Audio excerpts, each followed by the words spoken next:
my God, you actually did that in 3 seconds.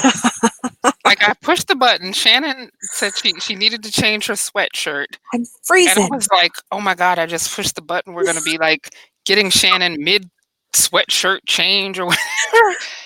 But you really did that in 3 seconds. You took the headphones off, Yes. you put the sweatshirt on, Uh-huh. which to Yes. me is like a dicey proposition in the first place. They're trying to put on a sweatshirt. And then you put your arms through the thing, and then you Uh-huh. put the headphones back on, and you were ready to roll by the time Yes. we actually went live. You are a soldier, Shannon. Nice. Woo! You are Rock a on. soldier. Anyway, I'm good ready. evening, foodies. Mm, Say hi. If you're here, I yes. don't see any comments yet, Not but yet. I do have People a are coming. warning before we People come are into this. coming. I'm gonna explain this. I'll try and explain this whole dilemma we have tonight. So we use a platform called Be Live to do this Mhm. live show, and it allows me and Shannon to be on the same screen for us to have subtitles, show you pictures, all that good stuff, right? Well, you pay for the subscriptions, monthly, but it lasts for a year. I don't know why they don't just like keep billing you until you cancel it, but whatever. Their business, Right? their choice. Anyway, so our subscription, today is the last day of the subscription, right? I hadn't Cutting it, renewed yet. cutting it quick. I hadn't renewed yet, but today was the last, like the literal last day, right? Mhm. So when I scheduled the broadcast, it said, "Oh, you have one more day on your subscription." I was like, "Great, do Woo! Bariatric Foodie Live, get my little stuff together, and renew later on." Right. Well, long story short, if you don't have a subscription, you're limited to 20-minute broadcasts, right? So when I log back in for us to do the show, it says you have 0 days left to your subscription. This makes me So nervous. I don't really know what's going to happen after the 20-minute mark. I'm going to tell you the truth. We may still be here. We may get cut off. If we get cut off, we're going to fit as much into this 20 minutes as we possibly can. But if Mhm. we get cut off, we'll just pick it up next week when we have the subscription plan, okay? It wouldn't be us if it was not eventful, okay? So True. anyway, Super true. hopping right on in there. Do have Yes. a couple now. You would think we would just get to the subject matter because we thought it's 20 minutes, but no, we have announcements. Mhm. I actually think this show is going to last the whole Yeah, I think hour it will too. because I think that, yeah, that's just my premonition. Anyway, announcements. I only have 3 today. Thank goodness. The first announcement is that we are doing it again, guys. We are doing the Bariatric Foodie Fall Step Bed. And if I'm being honest, the fall step bed is actually my favorite step bed of all Mine because too. it's not horrendously hot and it doesn't last through it getting cold. So Mhm. it's like that nice, perfect. Because like with the spring step bed, it starts off sort of cool, but then you sort of get into hot really, really Yep. quickly. So if you're not familiar with step bed, it is a 6-week app-based walking challenge, and you are basically betting on your ability to fulfill walking goals for 6 weeks. You put $40 in so that you do have skin in the game. You would not believe how motivating that is to have, $40 in the game that you will get back if you complete the game. Like I said, if you complete the game, you get your $40 back. You also get to split the pot of the game, which means, of course, that if you don't meet your goals, you do lose the $40. However, we try our best not to let that happen to many people. Yes. My goal is everybody getting their $40 back. That really, really is. Mhm. So, um, oh, wait a minute. Oh, the Be Live people just texted me that, oh, they, they put me on a some sort of trial so that I could do the show for as long as I wanted to. Anyway, oh, that was stress off my head. Okay, so we are the fall step bet starts August 26th, right? August 26th. I'm going to put the link in the show notes to check it out. Basically, it connects to whatever your fitness tracker is, your Fitbit, your Garmin, your Apple Watch, your phone app, your health app, whatever it is. You log on to StepBet. They calculate your goals for you before you ever sign up for anything. So if you look at the goals and you're like, holy crap, and you run in the other direction, you Mhm. can technically do that. Although I would encourage you not to because, like, you would not believe like the progress you see people rising to um, Mm-hmm. once you put that money and that skin in the game. So sorry, I keep getting distracted because the support people the chat bubble keeps coming up. Anyway, she's just like, now she's being like all encouraging teacher. Don't you worry about your show. Just promise me that you'll have an amazing live. Can you do that? And I'm like, go I can team, if you stop interrupting me. go team. So We'll do it. anyway, if you go to bariatricfoodie.com/step bed, I explain this whole thing, and then there's a button to join the step bed. I think it probably still says summer step bed, but the button still works because our link is always the same because, we got it like that in step bed. We're kind of a big deal in step bed. You know what I'm Yep. saying? You know what I'm saying? Mhm. Anyway, so that's announcement number one. Announcement number two is that the Bariatric Foodie online cooking class for August is live. Woo! And this month, on the 24th of August, 3 p.m. Eastern Standard Time, we will be doing, are you ready, Shannon? Are you ready? Are you ready? Ready. Quick and easy air fryer recipes. People have been asking for this. I know. It took me a minute to work out how to do a demo for air fryers that wasn't a million years long, but I think I have it worked out. Because it's like usually with cooking shows, that's the thing about demos is like you either have to make things that doesn't take very long, or Right. you have to time it right so that you're not there forever and ever and ever. But with Mm-hmm. air fryers, it's like it's literally you can only cook. Like I only have one air fryer. I'm not buying another Right. air fryer. But you can literally That's what I only, was thinking. cook so much at a time, and it takes however long it takes to cook. So it took me a minute to figure out how I wanted to time and space this, but I think I have it all worked out. I'm gonna do a test run and see how it goes, but I think it's gonna be okay. But let me tell you the dishes that we are going to make. So excited. We are going to make an air fryer falafel. Do you like falafel, Shannon? Mm-hmm. Now, for those of you who have never had falafel, it is a chickpea patty, but I'm going to add more protein to it, and we're going to make a very, very yummy Mediterranean dipping sauce for it. Yes. We are going to make, this is my latest thing of how to get a complete meal very, very fast out of the air fryer, is we're going to do like, you camp and stuff? Have you heard I of like have. hobo dinner? Mm-hmm. It's sort of a take on hobo dinner. We're doing a Cajun foil packet dinner. This is your whole dinner in the foil packet Oh. in the air In fryer. the air fryer? Yes, my Shut kids came your along and were face. like, I didn't That's even know you amazing. could do, it didn't even occur to me that you could do that. I'm like, Me yes, you can either. do that. So we're gonna do a Cajun foil packet dinner. But I'm gonna tell you guys, like, if you don't like Cajun food or you don't like spicy food or whatever, Mhm. we're gonna discuss how to do this so that it's not Cajun or spicy or whatever. Right. It's customizable. It's very possible that you and your family could all have different meals, and it all goes in the air fryer and everybody's happy. That's what I like about this because my family has actually literally done this. So my face is granulated on regular. It looks fine to me. Okay, sorry. I keep getting Sorry. distracted by Be Live. Anyway, and then the third thing we are going to make is a recipe that's already been on the blog, but it is so much quicker in the air fryer, which is my buffalo chicken meatballs. Yes. It's like Oh. that's like my what was her name? I got her name wrong in the blog post the first time, but the is it Violet Beauregard from Charlie and the Chocolate Factory who did the thing and it was the whole meal and then she turned into a Mm-hmm. blueberry? Yeah. Yes. So it's like kind of like that. You get like the whole sense of the entire buffalo wing experience in a meatball, and it's so quick in the air fryer. So those are the three dishes we're going to make. If you're interested, I'm going to put the link in the show notes. Go sign up. If you sign up for the class, you get admission to the live class. If you can't make it, you get a video replay. You get a downloadable cookbook. You ask me questions. I'm willing to answer them. We have a good time. There's a couple people in the viewing audience who have done cooking classes with me. So Speak up. please speak up. Let us know what you think. Tell us about your experiences with the cooking classes. They're always fun. I love watching. I love watching you cook. It's great. Yeah, speak up unless it's something bad. Unless it's Then, something then bad, but don't speak up. Don't do it. keep Anyway, it to yourself. keep it in the closet.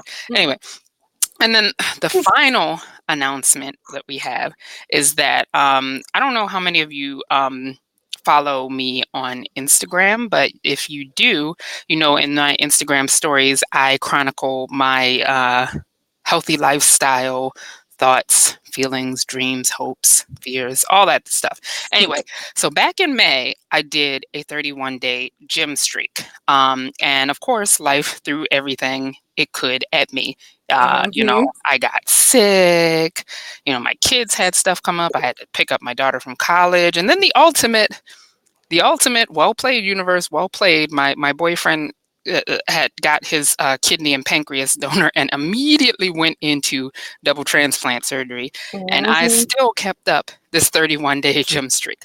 Well, I'm going to do it again in September, except it's not going to be a 31-day gym streak. It's going to be a 30-day gym streak because, of course, September has 30 days.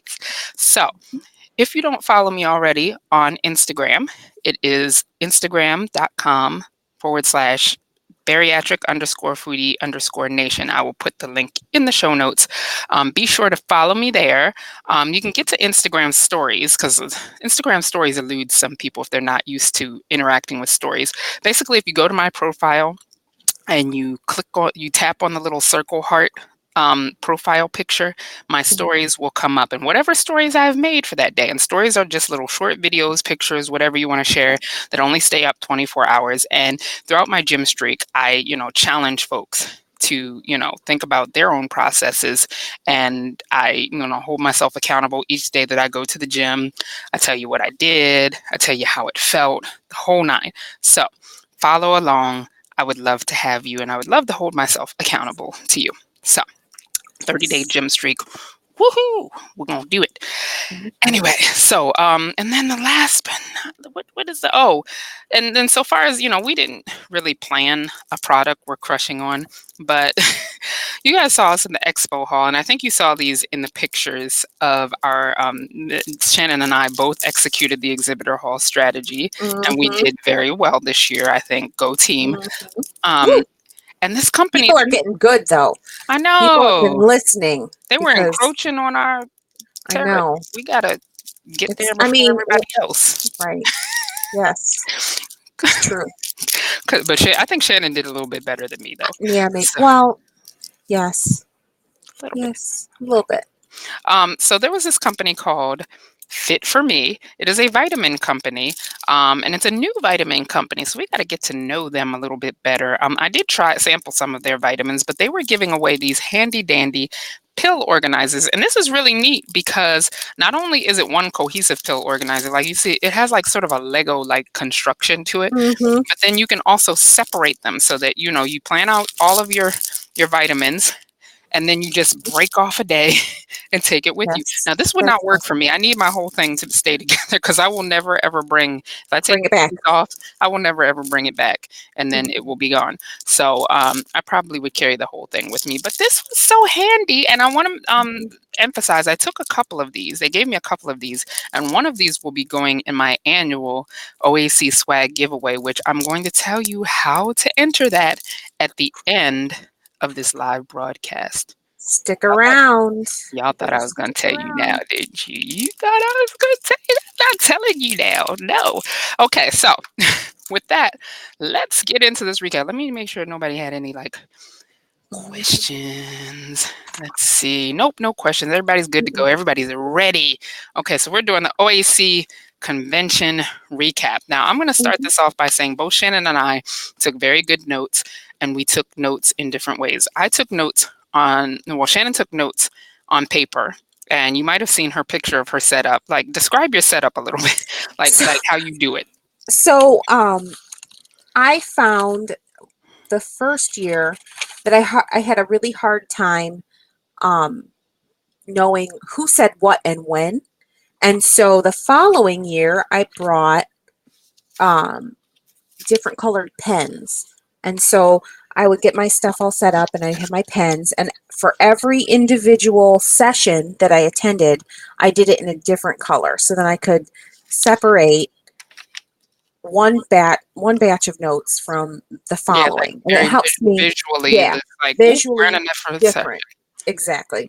That also helped me as far as like know it, like I didn't have to write out the title of the session because I would know this was number one, first color, this is the first speaker, and so on and so forth as through I went, as we went through the days. I These did separate people them by I would did keep a separate them by bullet day. journal, wouldn't you? You would totally keep a bullet journal. Hmm. Probably. I'm just, but so that's what I did. I color coded.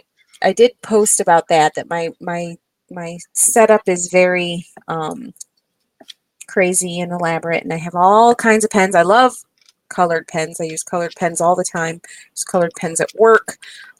So that's what works for me. But I think it's a pretty sound strategy if you're taking written notes, because Yes. then you can separate out who said what.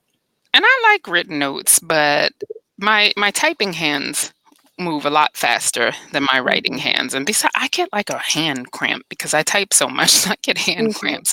So I took notes on Evernote, but I do have them organized by day and by session.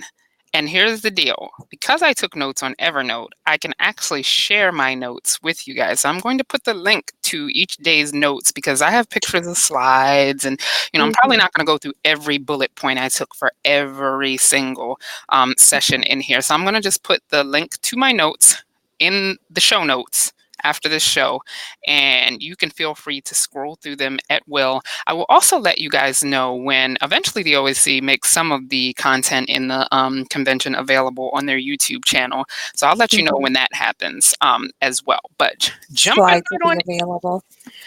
jumping right on into it. Okay. So let's skip over Thursday because you Okay. guys saw what happened Thursday. This time last week we were slurping on some nice scallop ceviche. I don't know if I ever want to have that experience again, but we did it. It was, yeah, we did it. It wasn't too bad. It wasn't I horrible, was but okay. I I was mean, okay. It was, I don't know if I'm ever gonna wake up and be like, I need yeah, some scallop ceviche today. maybe not. No, No, but I'm but glad I did it. I'm glad But I did it. I'm glad Josh did it. right. Yes. Yeah. Everybody, yes. So it's Hmm. it's wonderful. Okay, so Friday was the first full day of sessions, Hmm. Hmm. and we started off with a couple of folks who came up and sort of related why it was important for them to share their voices in the conversation about obesity. So, three board members of the OAC: Crystal Hartman, Ted Kyle, and Patty Neese. And Crystal, what would you say is the general theme of what Crystal said? Do you remember? I know, I know. I didn't take super great notes here, so I kind of just was listening. Just in general, just listening. Yeah, Um, I know that Ted talked about how, as he was, in his professional life, as he was hearing the rhetoric about obesity, he realized that the people who were speaking about obesity weren't really interested in reducing obesity, but playing mhm, shame and blame games. So that's what got him into the right. OAC and wanting to use his voice. And I know Patty said that, she had faced weight bias and stigma, and that she finally found a plan that works and a doctor relationship that works, and that she wants that for everybody Mhm, else. So but then we went into the very first session, and in the interest of full disclosure, and I have to say, and I was thinking about how to say this um, mhm, in the fairest way possible. I had a lot of trouble with the opening talk, mainly because it was given by what is his name, Carl Roberts, Carl Roberts. PhD, and it was called "Understanding What Drives Hunger: The Connection Between Your Brain and Appetite." A couple of problems for me in this session were: I was sitting in the back, so my hearing is not the greatest. So I He really was really soft spoken. he was soft spoken. My Mhm. hearing is not the greatest, and then he lost me on a couple of points. And the thing is, I feel like I should have I should have been able to follow him better, but I didn't. Shannon actually came up with what I think is probably a good explanation for why I maybe felt that way.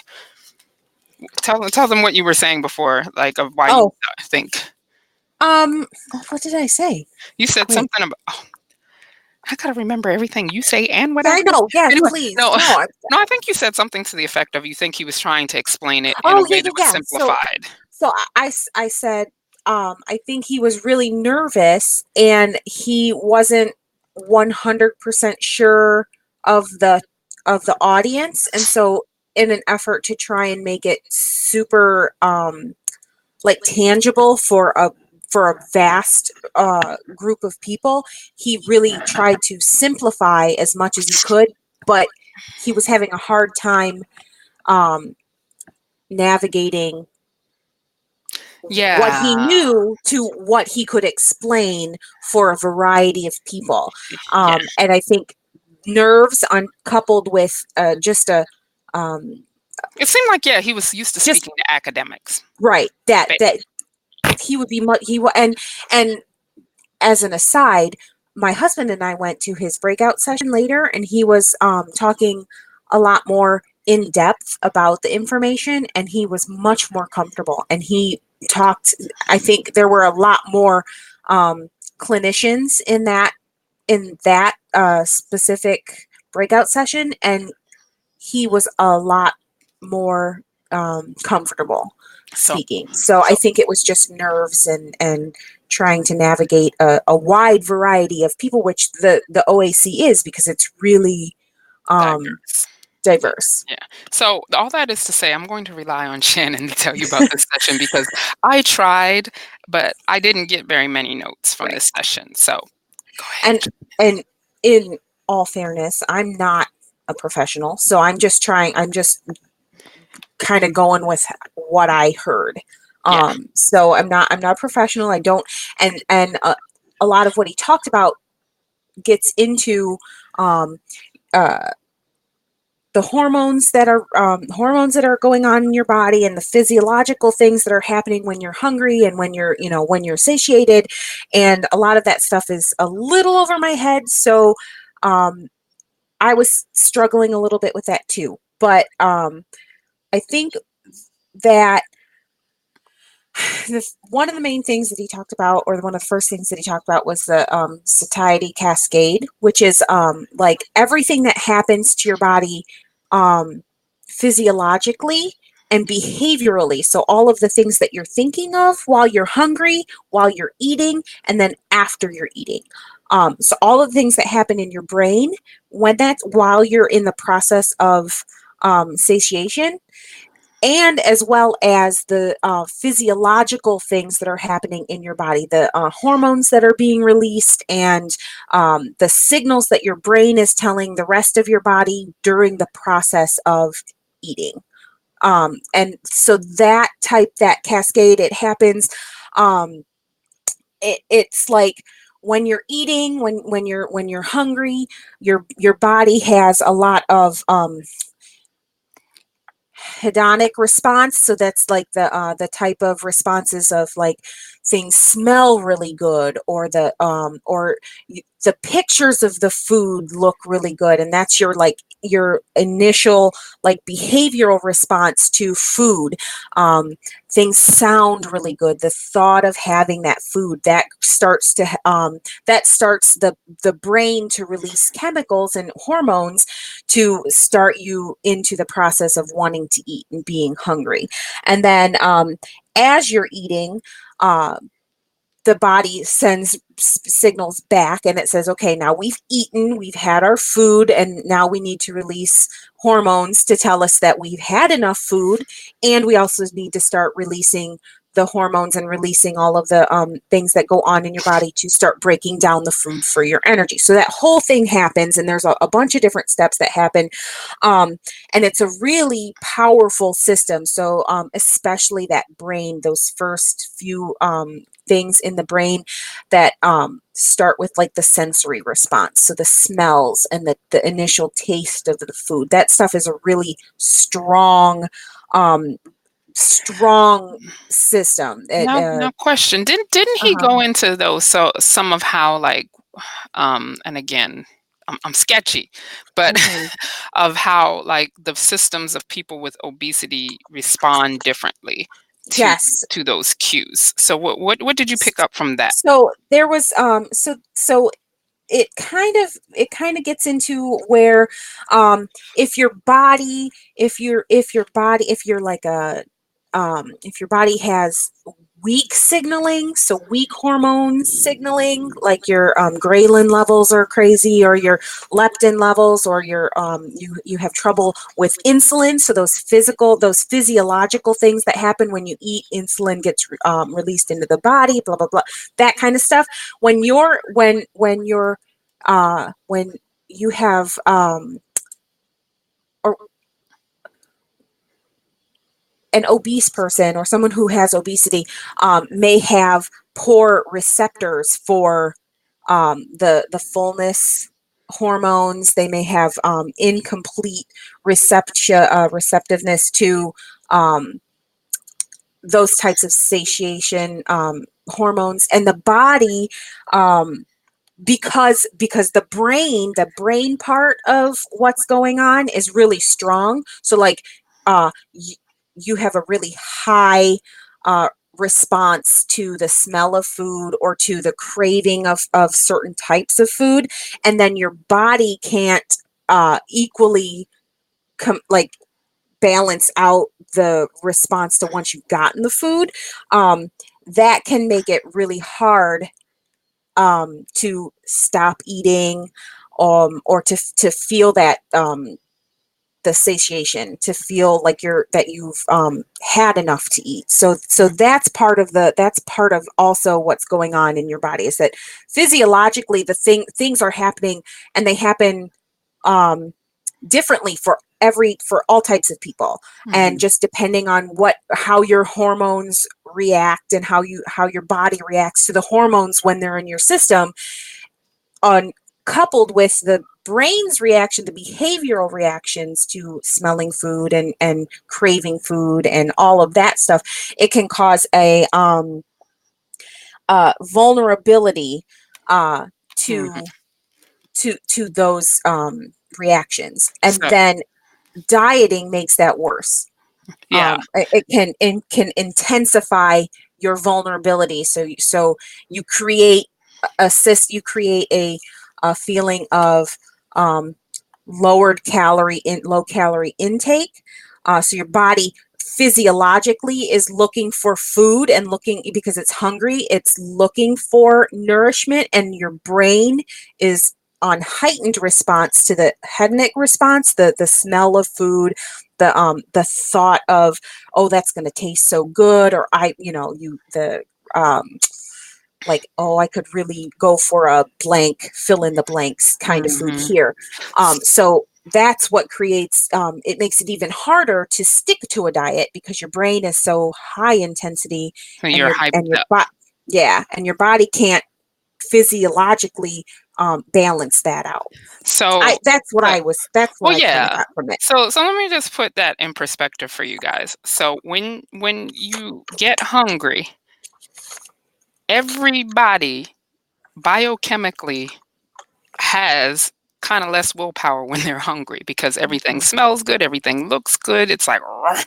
But then what he was saying is that people with obesity, their bodies may not be conditioned to actually have that satisfaction when your body has had enough calories. So you may want to continue eating. So it's like your body and your brain are sort of fighting each other. And then when you diet, by virtue of that, and I've read this a bunch of different places, as soon as you lower caloric intake, your body starts to respond with other ways to try to get you to eat. So Mhm. the bottom line for me out of this whole one was that we should stop being so hard on ourselves about the willpower thing, because Mhm. biochemically we are not wired to have it. Is possible to have willpower. It's not an impossible situation. However, we shouldn't beat ourselves up so harshly about struggling with willpower, because biochemically we are wired not to have great willpower, and biochemically our bodies will fight us as we try to lower caloric intake. So those were my big takeaways from that. But God I bless don't him. remember if I don't remember if he mentioned too much in his initial talk about pharmacological interventions, but his following stuff, which we'll get to in a little bit, was heavily focused on that, and Uh, it's interesting. His follow up stuff was really interesting too. Awesome. Well, God bless him. He had a British accent, and I just like Yes. listening to that. He's British. Yes. He's a little cute British guy. I didn't even know if he was old enough to be at convention. He looked really young, and then he's like a legit PhD. I was like, oh well, dang, oh boy. Hmm. Anyway, Yes. There was one other thing that I wanted to say, and just to go back to when you when you lose weight, when you lose weight, the body has a hormonal response to that. This is really like crazy to me, but the body has a hormonal response to fight weight loss. yeah, So you lose weight, and just that crack that just like blew my mind. Like your body just fights you on this stuff, and you don't yeah. even realize it. Yeah. It's like I'm reading a book now that goes through a bunch of studies that like when you lose weight, your body and you're taking in fewer calories and you're losing weight, your body will actually start to change the way that it burns calories. Hmm. And in some ways that you can control, it'll lower its caloric burn. And yeah, you can exercise and you can do things like that, but there's some parts of calorie regulation that you do not control, like, or you do not immediately control, like your body Hmm. temperature and, your Hmm. hair. That's why, some people experience hair loss during rapid weight loss is because your body has to stop doing something to keep you alive. So Right. anyway, moving right along. The next session, after we had a wonderful pre-session exercise demo in which we got to see one of our foodies' babies doing the exercise demo. Little Apple. Yes. Little Apple was So doing cute. chair exercises. It was really cute. Yes. Um, but the session was called Shifting the Approach, How Companies Are Responding to the Ever-Changing Needs of Patients. And I will admit, I wasn't so sure what this one was about. Hmm. But but it actually turned out to be pretty interesting. There were Hmm. two people. There was like a sort of a little fireside chat sort of set up. They had like the sofa Hmm. on the stage, and Joe Nedglowski, who is the president and CEO of the OAC, sort of moderated it. He talked about how OAC, Obesity Action Coalition, works with industries and why they work with industries. And basically, they said that they work with industries because the work of giving a voice to people with obesity extends beyond policymakers. There are companies and other entities that are affecting the way people with obesity live, and we should be in all of those conversations. Innovation in obesity care needs to be patient-centered and meet the needs of those living with obesity. If we're going to criticize industry behaviors, we have to be willing to be a part of the solution. That's something like my mom used to tell me, don't just be a part of the problem, be a part of the solution. And then, like any other advocacy group, relationships are key in changing hearts, minds, and behaviors. So the other two people on the stage were a representative from the former Weight Watchers, which is now WW, which apparently everybody in the world knew but me. I don't watch Hmm. television, Hmm. guys. Sorry, so I didn't see the commercial. Um, Yep. I'm very Hulu, Netflix centric in my house. Um, so I did not know that Weight Watchers was WW, but it's Weight Watchers Reimagined. Um, but they Dr. Alison Grubsky, who is the director for behavioral change at WW, I bet she didn't even know they had one of those, spoke about some of the shifts that they've seen over time. They said when Weight Watchers first started, it was, everybody wanted to be thin. That was like the thing. I want to be thin. I want to be thin. You got, what's her name? Olivia Newton-John and Let's Get Hmm. Physical and all the high cut, Yep. leotard sort of situation. Hmm. But it shifted from being thin to being healthy. And then from being healthy, they saw a shift to people wanting to be strong and energetic. And from being strong and energetic, they wanted to just shifted to wanting to be confident at whatever size they were. And now what they're seeing in the industry is that folks seem to want to be very conscious of what they put in their bodies. So, Hmm. the overall trend that they're sort of centering themselves around now is the thought, I want to be the best version of myself, which is a message I can get behind. Um, Right. but that sort of has a couple of different thoughts behind it. They found that, when they ask people, people want credible behavior change and nutrition science. So they don't want like, potions and, snake oil. They want something that's actually got some, backing to it and research behind it. People want a realistic, livable approach. They don't want any bad diets. They don't want any quick fixes. They want sustainable plans. They Mhm. also don't want false promises, she said. They don't want to be told you can eat whatever you want and lose weight. That just seems like bull Mhm. crap to most Mhm. people. So, don't even come to me with it. And then people don't just want you to tell them how to live a healthy life, show them how to live a healthy life, and then give them the tools to sustain it on their own. So that Mhm. is where Weight Watchers, or WW, is coming from. And then here's where I got stuck again, guys. I am so sorry. Mhm. Me and my hearing, I'm going to get a hearing aid. Actually, I'm not going to get a hearing aid because I've already been told my hearing problem is actually neurological. So hearing aid doesn't really help. But the lady from Novo Nordisk. Oh, wait a minute. Mhm. There's a couple more points about Weight Watchers that I was gonna make. Um, the only other point I was going to make about Watchers is that people want you to take their weight loss seriously, but they don't want you to be too serious, Mhm. which I feel like I can relate to. Bariatric foodie is all about that. Your health is a serious thing, but we're not. Mhm. Mhm.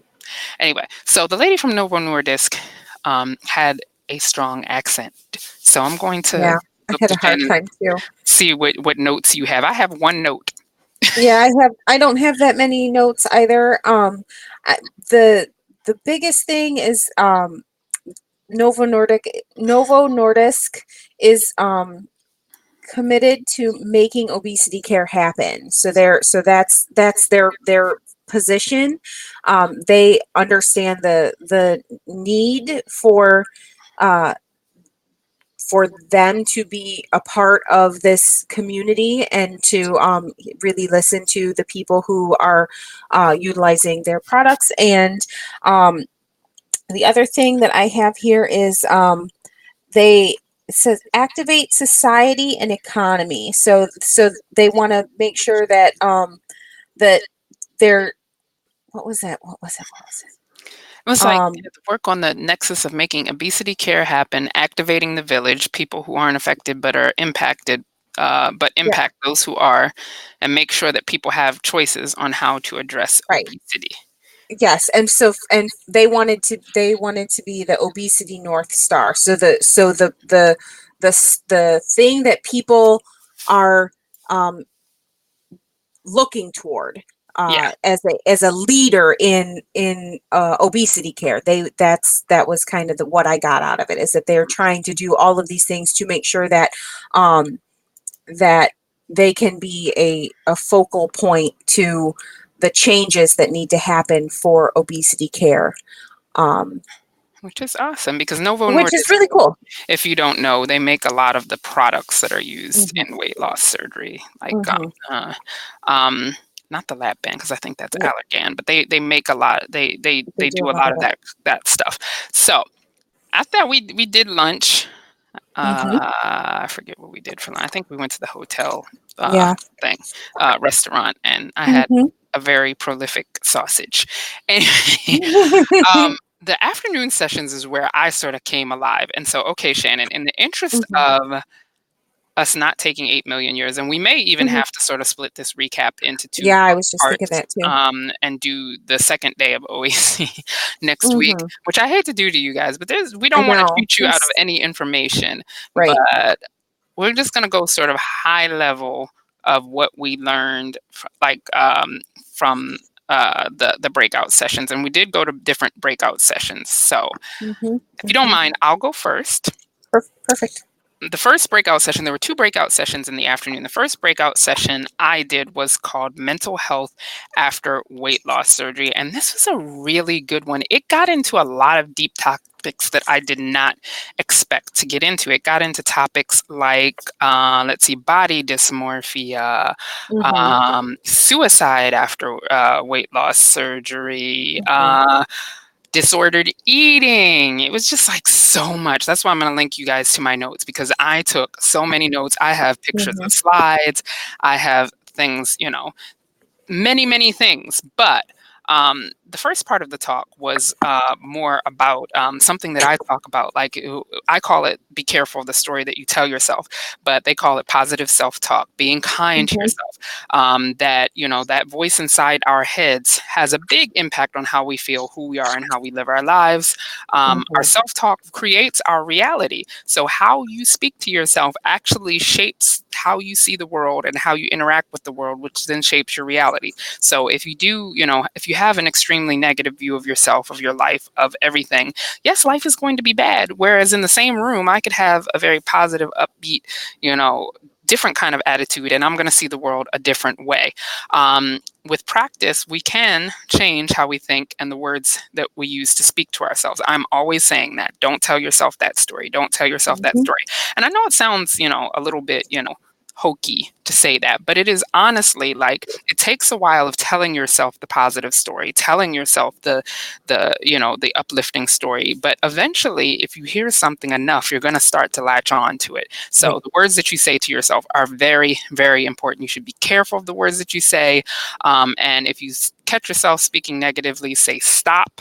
Oh my God, that was a moment where I was like, he's been reading bariatric foodie, because I have said that in like so many posts over the years. It's like actually physically say stop and take a moment Mhm. and challenge that thought. One of the really, really good tips this guy gave was about functional identity versus appearance identity. Functional identity appearance identity has a lot to do with how you look. And we already know that when you're losing weight, or when you don't weigh what you want to weigh, when you look at the mirror, in the mirror, what you see back, reflecting back at you, is not always going to be pleasant, wonderful. You don't always have great adjectives. I mean, you can say all the positive adjectives as you want. You may not be internalizing those. So he suggested that instead, maybe we should focus on our functional identity, which is what does my body do for me? So functional identity versus appearance identity. So examples of functional identity can be to learn to appreciate our bodies for what they do for us, to appreciate our bodies as more than a number, and identify ourselves related to what we are capable of doing. So, are you capable of running where you could barely walk before? Are you capable of lifting weights when you couldn't lift weights anymore? Are you capable of playing with your children or your grandchildren when you were too winded before? That is functional identity. What about your quality of life is better in your body as a result of the efforts that you've been doing? He also gave, a lot of tips that we share here, like dressing to impress, taking monthly pictures, avoiding people and things that tell you how you should look. Look at yourself in the mirror as if you were your best friend. Wow. Mhm. And that you're more than a number. Now, I wanna spend a minute on this suicide risk thing, because this was actually like the statistics actually surprised me. Um, but this was by a gentleman by the name of Jason Lillis, and it was the part of the session was called "Mood and Suicide Risk." Um, he started off talking about stigma, and he talked about how many things perpetuate body stigma, but family is actually one of the most common purveyors of body stigma. Your family can be very critical of stigma. 75% of overweight or obese people, or people with obesity, report multiple forms of stigma. Weight and depression are related. There is mixed evidence if losing weight improves depression. Like in the studies that he cited, depression reduced as folks lost weight, but then also the compliance with treatment and mental health treatment had a greater impact. So people who lost weight reported being less depressed, but the people who reported just going to a therapist and addressing their depression had greater results in addressing their Mhm. depression. Depression and symptoms tend to improve 1 to 2 years after surgery, but may revert to pre-op levels years 3+, which also coincides with when people are at their highest risk of regain. So that kind of makes sense. Surgery has not been shown in studies to affect anxiety. So simply losing weight does not necessarily get rid of chronic anxiety.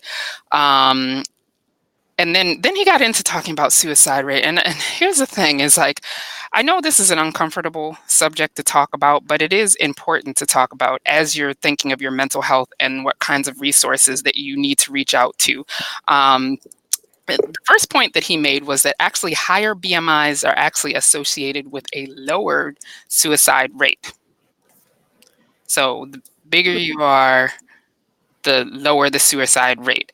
However, higher BMI has a higher risk of ideation and attempts. So ideation is thinking about suicide and attempting suicide. High BMI adolescents have a higher, do have a higher suicide rate. So in adolescence, bigger you are, and that kind of makes sense because bullying, teasing, things like that, and that. And this next one confused me in juxtaposition with the higher BMI is associated with lower suicide rate, but surgery, weight loss surgery, seems to, in studies, I want to word this correctly because I don't want to like imply correlation or causation, but after surgery, people were 1.5 to 6 times more likely to have a successful completed suicide there. And that the highest risk is the first 2 to 3 years. It's unclear exactly why. Some people may have pre-existing mental health issues. There are high rates in the period that is commonly associated with regain, bounce back weight, and then also along with that reduced monitoring. So you're not seeing your surgeon so much anymore. You may Mhm. not be seeing your therapist. Those sorts of Right. things. People have backed off of that whole weight loss process.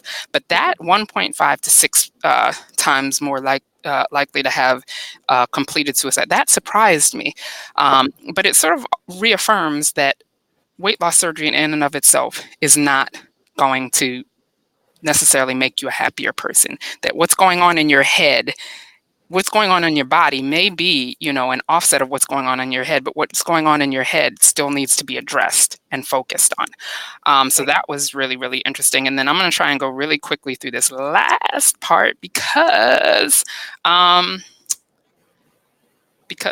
you got to talk about yours. Which is, and we are going to run a little long tonight, but we're going to Mhm. get through the first day and then we'll probably do the second day next week.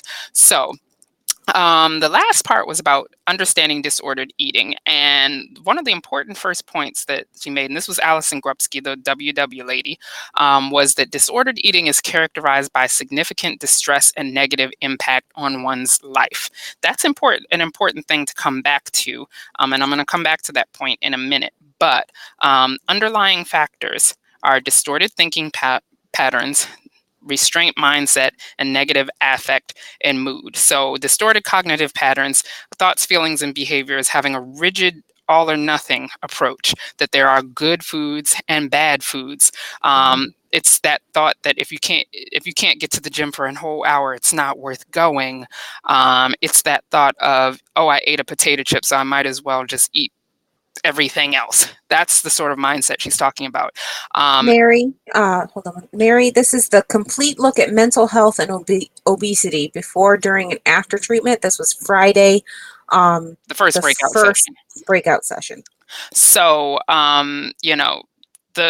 so when you're seeking treatment for that, it sort of targets that thinking style versus the dietary restraint mindset, which is that you can't eat, you can only eat during certain times, you can only eat a certain amount, and you start to feel deprived, and then you just go completely off the rails, which I can actually identify with that.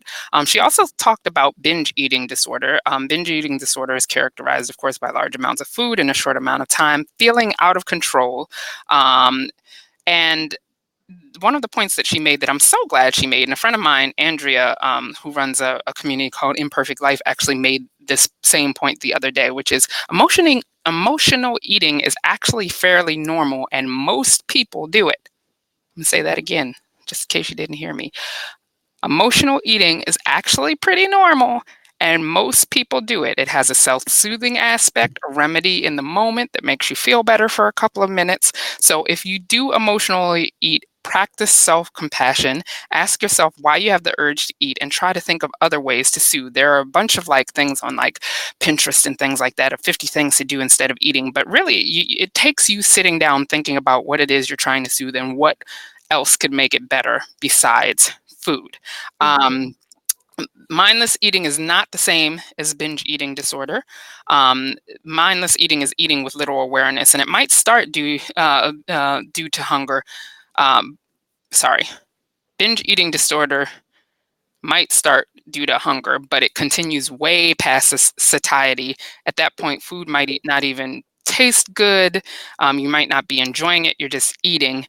And then simply overeating is not the same thing as binge eating disorder. Binge eating disorder is eating to the point past fullness. You're in pain. You have lack of recognition of feelings of hunger and satiety. You have to finish everything. And that is binge eating disorder. And I think that that's really important because, you know, a lot of times we have a tendency to think that we're binge eating, and we may not be. And then, last but not least, they talked about substance abuse. This is me. This is me during the substance abuse because, you know, everybody seems to think, well, weight loss surgery patients should never drink a drop of alcohol. Well, I have wine sometimes. I do. So I was listening to this part, but you know, it wasn't judgy though. Nothing at OAC is ever judgy. But some of the points they made post Roux-en-Y, there's a rapid rise in blood alcohol within 15 minutes. Any Roux-en-Y who's ever drank alcohol can tell you that you get drunk really, really quickly, and especially if you try to drink at the same pace that you did pre-op. Oh yeah, you're gonna be messed up. But you are also have longer clearance time, so the alcohol takes longer to flush out of your system. You have higher peaks over time, and then 2 years after weight loss surgery, about 6% of post-ops have alcohol disorders. 7 years post. Oh, the overall is 6%. For Roux-en-Y, it's 16%, and for lap band, it's 8%. So Roux-en-Yers are particularly susceptible to developing problems with alcohol. Higher rates of alcohol and substance abuse after surgery, not necessarily higher smoking risk. Substance abuse is associated with a lower quality of life. Wait a minute. Let me back up on this point because this point is interesting, but I don't want you guys to take it the wrong way. I don't think you will, but I don't want you to.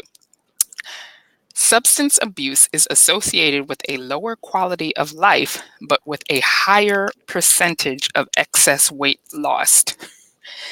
So, I don't want y'all to go thinking that you need to pick up a habit to lose more weight, though. This is one of those examples where the things that make you lose weight are not always healthy. So while, yes, studies show that, you know, your quality of life goes down the toilet, you may lose relationships, your health may suffer, you actually lose a little bit more weight. That's not an across the board. That's, you know, from studies. And then just, you know, the advice of telling your surgeon if you have a history of substance abuse prior to surgery and asking for help to manage it long term. And again, because of the fact that your head, what's going on in your head still needs to be addressed even as you get smaller. Getting smaller in and of itself is not going to make what's going on in your head go away. All right, so Shannon, what was the one is this the one that with the guy? This is the second session with Carl, and Dr. Kushner was also in this session, and this session was titled Obesity Medications, Understanding the Impact on Appetite, Hunger, and Behaviors. So the pharmacological interventions or medications that you can take to help with your appetite suppressants, those kinds of things. Um, they are meant as an aid to behavior modification. They're meant to manage or change the behaviors. Simply taking the medicine will not solve the problem. Um, the drugs are supposed to work with a diet to balance those negative effects of your body's inability to manage the hormone levels of satiety. So you take the drug along with lowered caloric intake, and it is supposed um, to bridge the gap between your brains and your behaviors and those initial sensory responses and the body's physiological reactions to having less food. Mm-hmm. Okay, so these are not an alternative, but these are a way to adhere to a lower calorie intake. Um, with or without medication, you need to have intrinsic motivation and support to be successful. Whether or not you take a medication to help you bridge that gap, you're Let me going to let me need let me let support. me let me let me cut in there. Intrinsic Hmm. motivation is internal motivation. You have to want it for yourself. That's what Hmm. intrinsic means. Yes. So this also works along with like cognitive behavioral therapy. So mindful changes in your behavior. And the big couple takeaways is that uh, pharmacological intervention modality, like the why a medicine works, why the medicines work.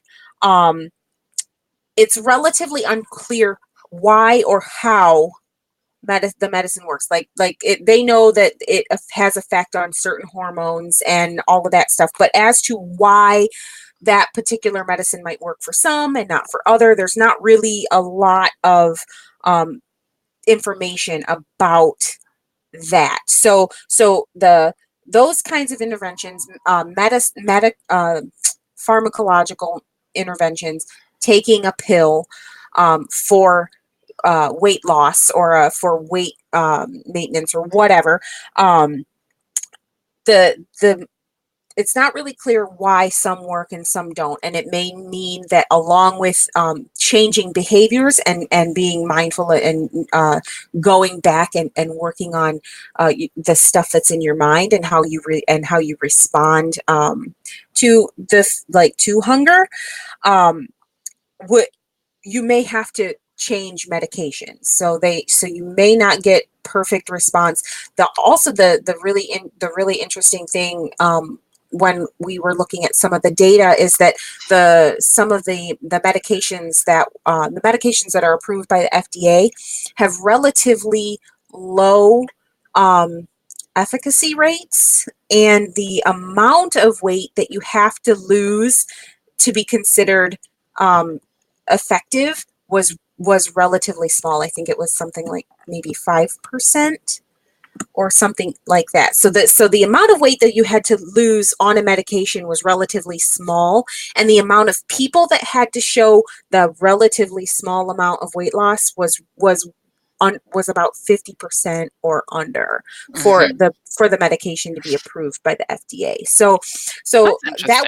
that was kind of interesting that it doesn't really show like overwhelming response, and I think it lends itself back to um, what they were saying, that if you just think that you're going to be able to take this medicine, take a pill, and it's going to magically make you lose weight, it's not going to happen. There is a lot that's going on, and while it can help in some ways to make things a little easier, you really have to be working on what's going on in your brain while you're taking that medicine. Otherwise, it's not going to be nearly as effective as if you are going and having sessions with a therapist or talking with somebody or having super support, a great support system, or doing the things that are that we all know that are necessary to create new habits and create better habits and those kinds of things. If you're not doing those things on top of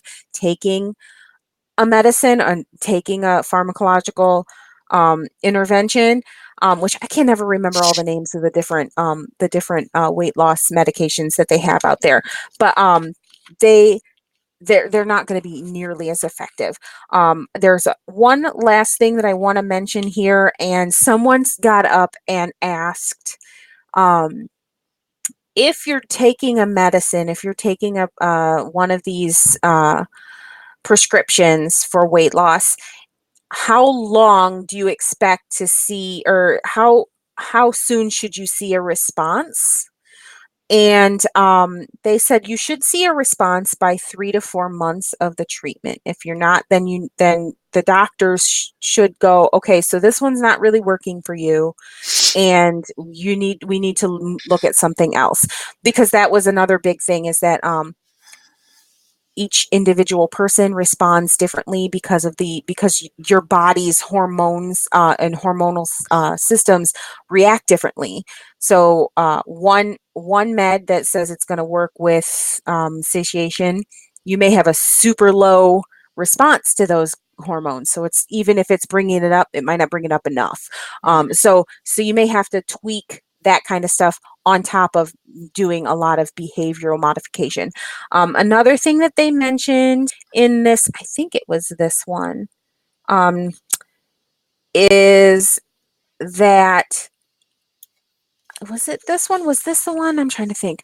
There was one session where someone got up and asked a question about if you've had weight loss surgery and you're looking at taking a prescription because you're not getting to your goal or whatever, what would be the time period to that doctors should be exploring that option? And it was relatively soon after. So if you're not hitting those benchmarks, so bariatric surgeons know the benchmarks of weight loss for the average person or for their patients. They should be hitting a certain amount of weight loss by a certain amount of time. And if you're not hitting those, these can be an effective tool in helping boost those numbers. But I can't. I'm not going to speak on specific timeframes for that. I want to